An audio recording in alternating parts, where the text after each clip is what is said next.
They call it the convenience room, even though it isn't always in a particular room or spot.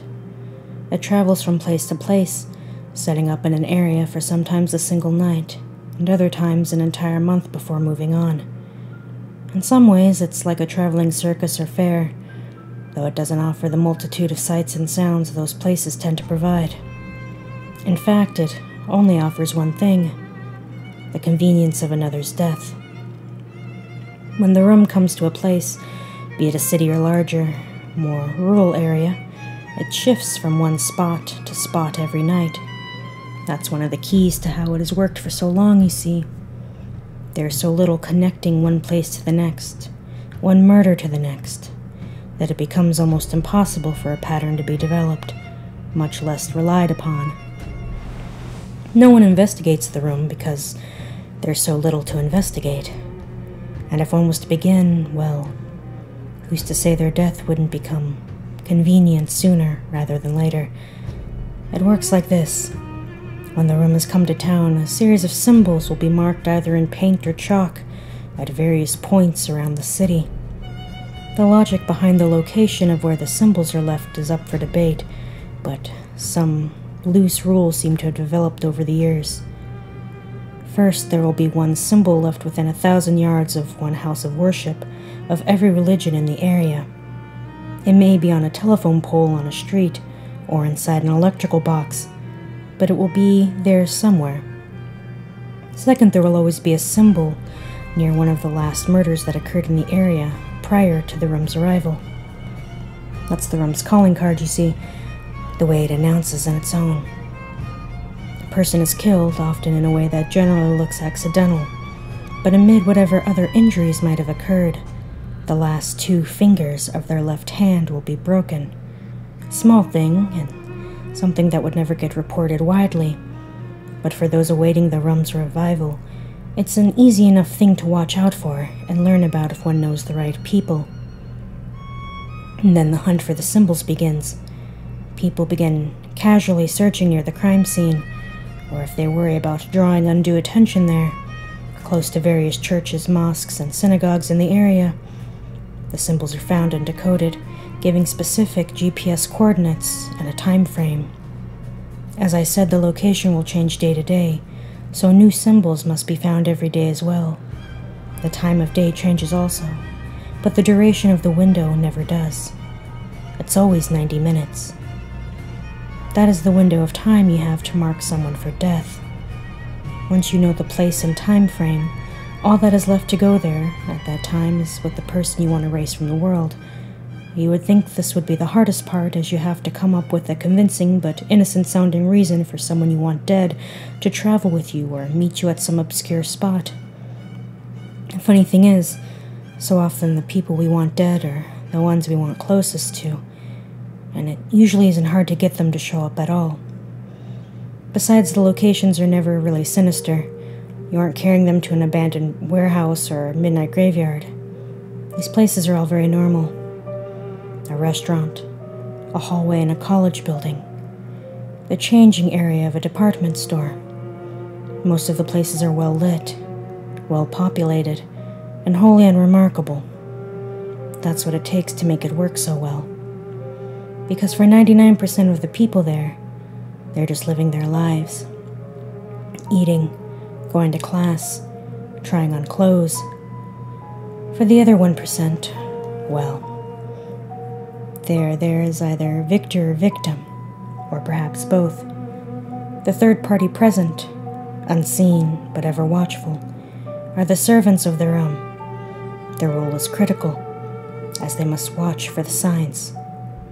The signs are the other key information encoded in the symbols telling where and when the rum on the given day. The sign of the victor is the signal given by the person marking someone in the rum for death, and might be touching your throat 3 times within a minute, or checking your phone twice within 2 minutes while yawning both times. Once the sign of the victor is completed, the victor will have 30 seconds in which to start the sign of the victim.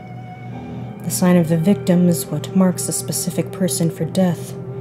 It might be rubbing someone's back counterclockwise for 3 rotations, or touching someone's arms while your other hand is in your pocket.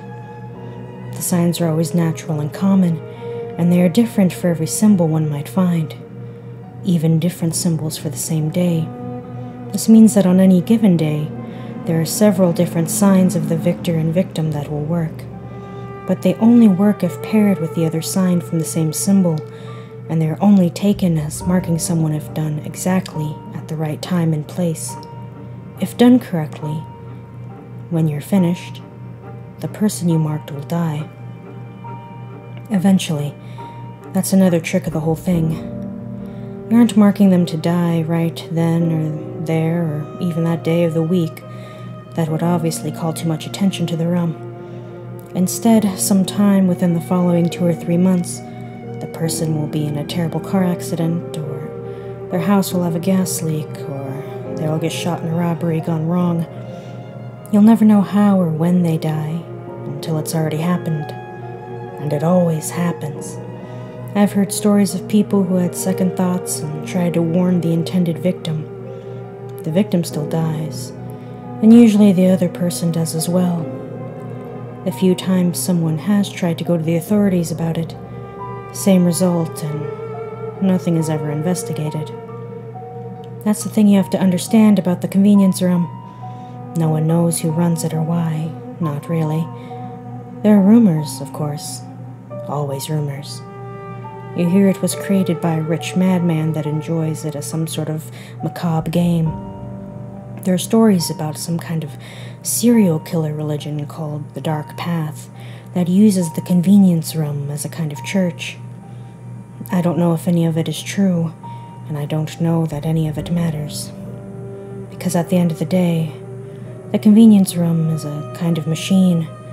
You turn certain levers and knobs, such as laughing while rubbing your nose, followed by picking something off your husband's shirt, and the gears start turning. And when they have stopped, your husband is dead. And there's no off switch. You aren't paying an assassin.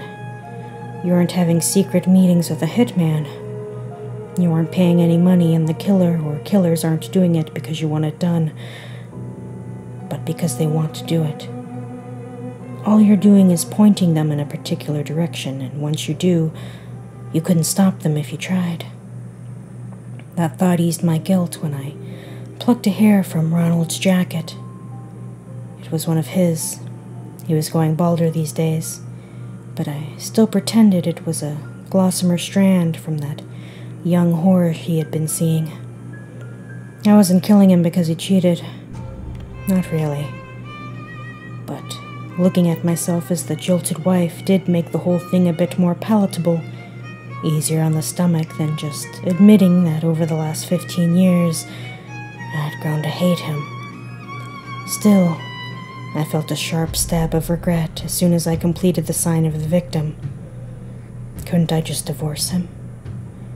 I would get less money and more hassle, but I wouldn't have this stain on my soul. Was he really that bad? I watched him for a moment. A short, dumpy man, reading something on his phone rather than looking at any of the paintings in the gallery, rather than sparing a glance for me, all while scratching his growing bald spot, no doubt sending disgusting flakes onto his dry, crusty skin fluttering all over the floor, the same way he spreads them all over my house, the same way he has spread his mediocrity over my entire life for nearly 2 decades, tainting everything I have. No, he deserves it. It's no different than in countries where the sentence for stealing is death. Ronald was nothing if not a thief of mine. That's when I realized he was looking at me. More than that, he was reaching out and rubbing my cheek in 2 short strokes. He never did that. What was he? Oh no.